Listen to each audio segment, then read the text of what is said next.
Hello everyone, welcome back to the calculus series. In the last episode we looked at, okay, what's calculus? Why do we do this? And we also got into the basic visual idea of a limit, approaching a value of a function. Does it exist, does it not exist? That simple thing, and how we can use tables to find it as well as graphs. We get in the weeds here a little bit when we're asked to solve them algebraically. Next episode, we'll look at continuity and the conditions for that, but right now it's important to define limits algebraically. So there's three cases. If I give you a function, you should be able to plug in a value and get some idea of what that limit is. Like, for example, x plus, sorry, I have a lot of notes here written out, but follow me here, right here. X plus 7 is our function, so y equals x plus 7. If I ask you for the limit of this function as x approaches, say, 3, well, you could just you could write out x plus 7, look at the table or look at the graph, or you could just plug it in and find the value that is, because we know x plus 7 is a continuous function. There's no undefined values for this function. So we know that 7, 3, the limit as x approaches 3 of this function is an output of 10, right? The function approaches 10 at that value.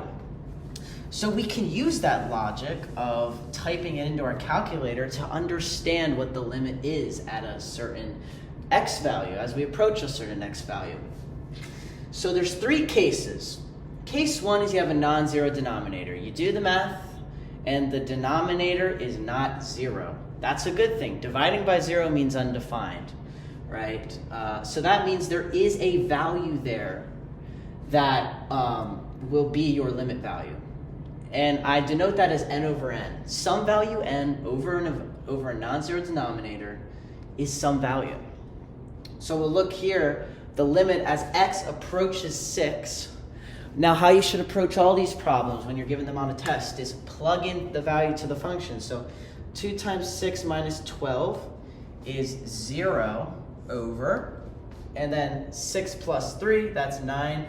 0 over 9 simplifies to 0. So the limit as x approaches 6 for 2x minus 12 over x plus 3 is simply equal to 0, right? The limit as it approaches from the left and the right will be the exact same. So the overall limit is 0.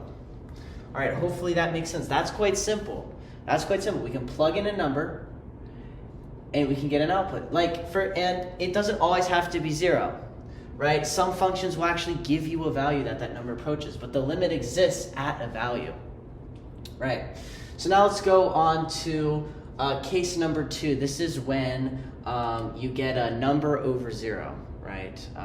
So it's different from case 3, which we'll see, which is 0 over 0. So here we can have 0 or a number over some non-zero denominator. Here it's some number over 0. It cannot be 0 for case 2. Okay, so for the example here, I have x over x plus 3, the limit as x approaches negative 3. So we plug it in here, negative 3 over negative 3 plus 3. All right, we know that the denominator equals 0, and the top will be negative 3. So we have a 0 denominator here. That's a problem. That means that this is undefined, right? We know that this in the bottom here tells us that is a vertical asymptote, right? If we were to solve that at x, right here there's a vertical asymptote that says you cannot cross me, so the functions kind of curve around it. Now I forget specifically how. Let me see. I'm not quite the math nerd I once was here. Let me just simply type this into my graphing calculator. Oh, no, I'm on table, graph, there we go. Right, so just as I expected here, there's a vertical asymptote right at negative 3, which tells us that the function, remember we saw this in the last video, As we approach from the left, it goes straight up. We approach from the right, it goes straight down towards infinity. Never crosses, never touches that vertical asymptote.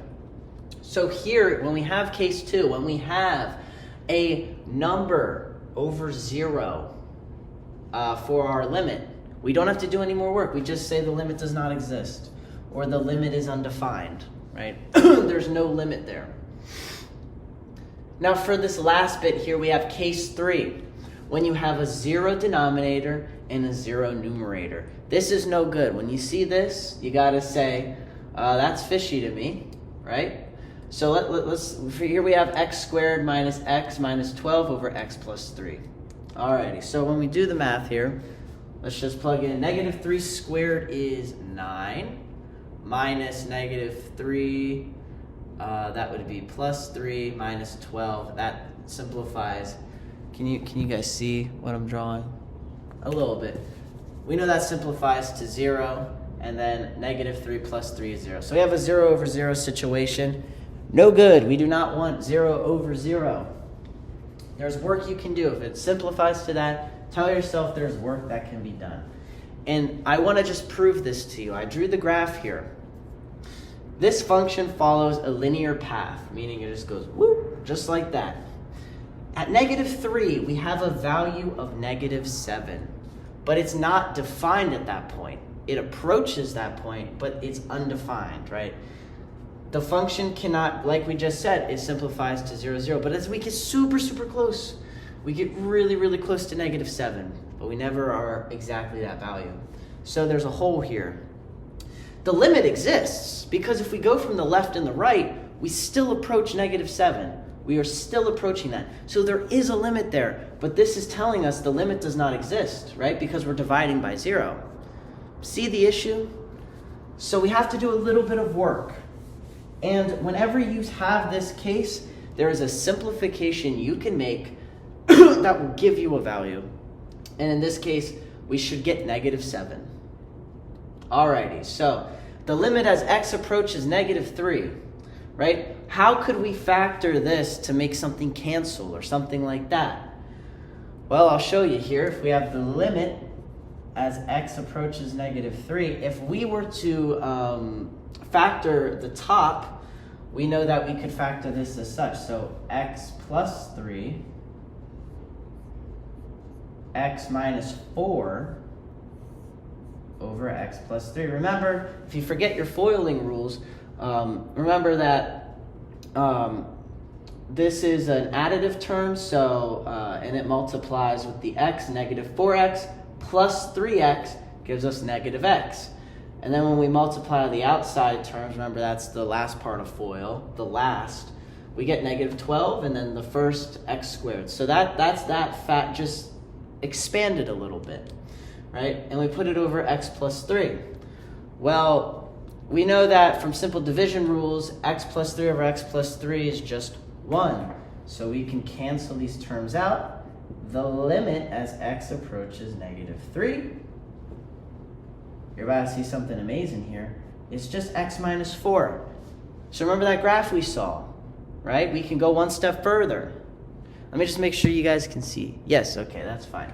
So let's plug in the value now. Let's see if we actually get a value. The limit as x approaches negative 3 of x minus 4 is equal to negative 3 minus 4, which is equal to negative 7. That is exactly what we saw in the graph, and that's why when you get a 0 over 0, you just have to simplify. It's just not simplified yet. So hopefully that was helpful. That's limits algebraically. Now I want to do a couple problems with case 3 because the algebra can be quite heavy. So for our first problem here, we have the limit as n approaches 0 for square root of 2 minus n minus 2 over n. So quite simple here. We know that if we plug in 0, we get a 0 denominator. Plug in 2 minus n. 2 minus 0 is just square root of 2 still. We're subtracting by a square root of 2, so this simplifies to 0 over 0. And you're looking at this, you're like, nothing can cancel out here, Corbin. There is a trick that you can do. When you see square roots like this and you get that 0 over 0 shenanigans, what you need to do is you need to do something called rationalization by the conjugate. How do we do that? Well, quite simple. We're going to multiply, right, by the conjugate. A conjugate of a term like that looks like this. Square root of 2 minus n plus square root 2. And you have to do this to both sides. So this is the conjugate, right? We said we're subtracting square root of 2. Okay, now add 2. This is just a simple little trick we can do. So we're going to multiply everything out. So let's multiply, let's FOIL the top. So if we have square root of 2 minus n times square root of 2 minus n, we add the exponents, right? This is to the 1/2 power, right? So if we multiply together, that will simplify and cancel the square root, leaving us with 2 minus n. So the limit as n approaches 0. And you need to keep this notation here. Limit as n approaches 0. You need to keep it. You can't just leave it to die. You can't do it. All right, so that's the first terms, minus square root of 2 times square root of 2 minus n. Now, I'm going to make a simplification here. Notice how we first multiply these together and then multiply these together. And they're the same term but opposite signs, so they cancel out. And just to show that, I'll kind of write it out here. So this would be minus square root of 2 times square root of 2 minus n plus square root of 2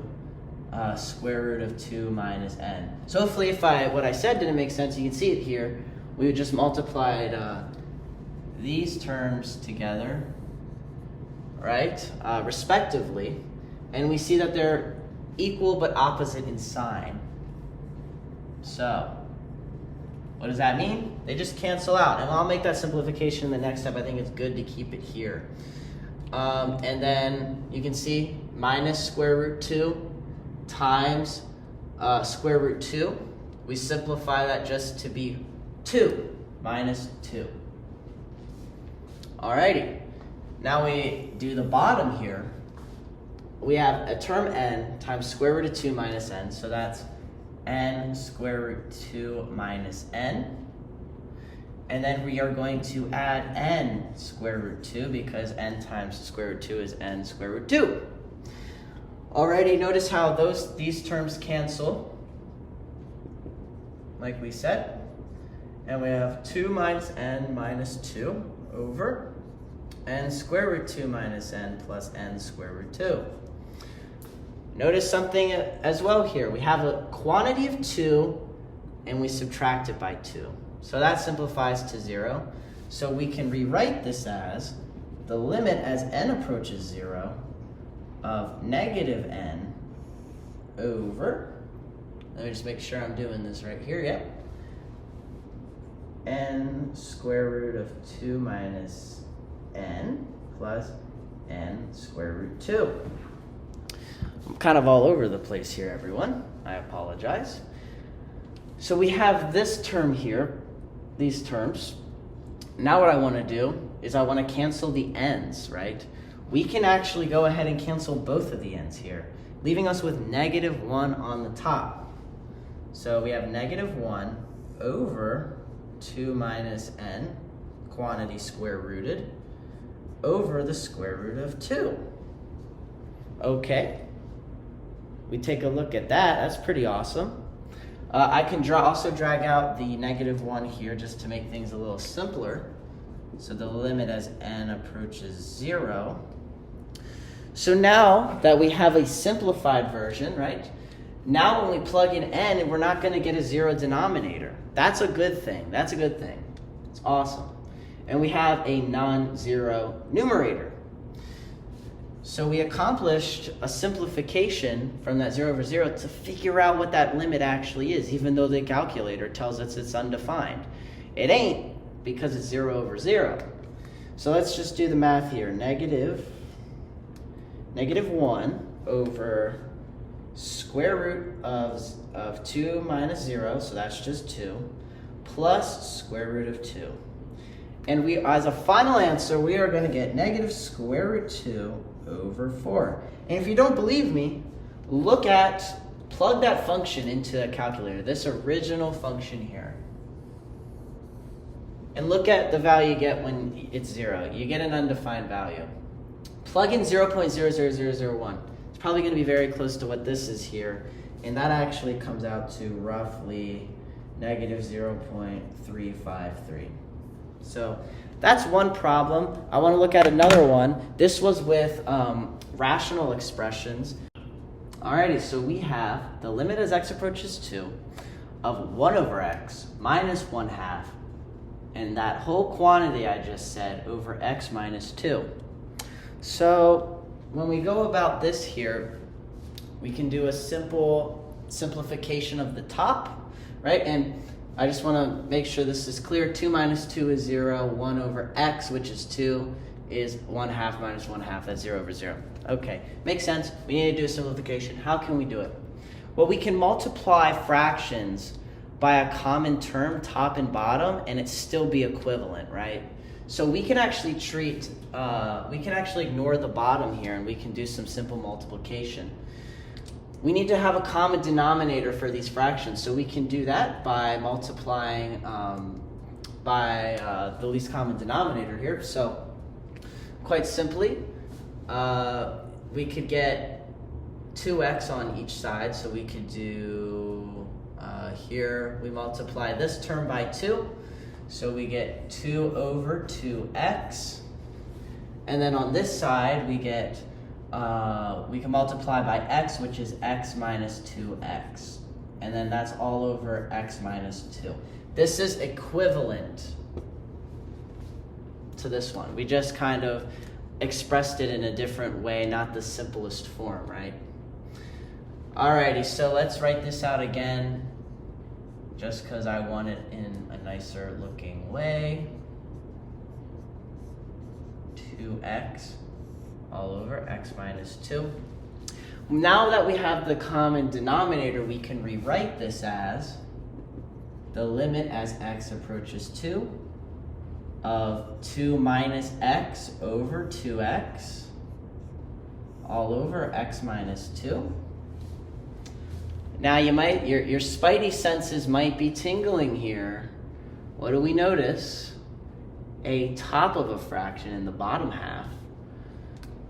Well, they look to be kind of similar, but this one is just a negative. So we can pull out a -1 here.